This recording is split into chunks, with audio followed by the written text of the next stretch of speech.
On this day, early in the morning during 1936, the Bundaberg mail train slowly rolled to a stop at Central Station, and the passengers began to disembark from their long journey south to Brisbane.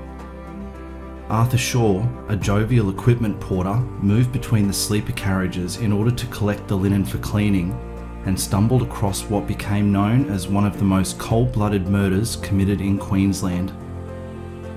In the sole first-class sleeper car attached to the train, he discovered Thomas Henry Boys, one of the train's railway conductors, stretched out in the aisle with horrific head wounds and barely clinging to life.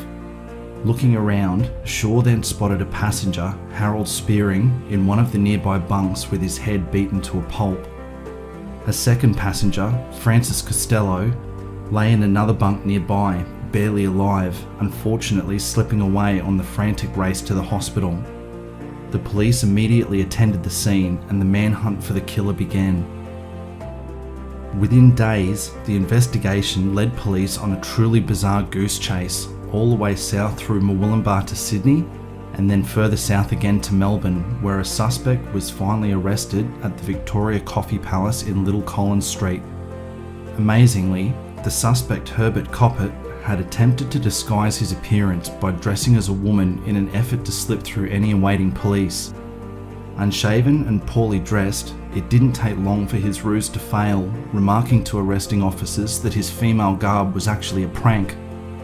Openly admitting that he was wanted by Queensland police for the death of 2 men, Kopit was extradited back to Queensland on charges for murder, and the trial promptly began. As the case progressed, evidence was tendered that Kopit had followed a life of petty crime for some time. Having stolen a first-class all-line season rail pass from a commercial traveller in Cairns 6 weeks earlier, Kopit's most recent petty crime spree saw him utilising the railway with his procured ticket to work his way slowly south. Checking in at various hotels and boarding houses along the way and stealing whatever he could find from fellow guests' rooms when the opportunity presented, Kopit finally found himself in Gympie and decided that it was time to attempt a burglary on a train sleeper carriage.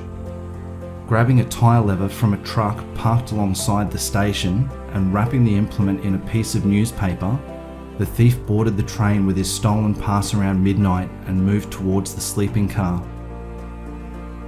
With every intention of turning over the sleeping car for whatever valuables he could find, and then alighting a few stations further down the line before the theft was noticed, Kopit thought best to lie down on a bunk for a minute to ensure the coast was clear. Waking with a start at almost 4:30 in the morning and realising he'd accidentally dozed off, he decided to make haste and get to burglarising.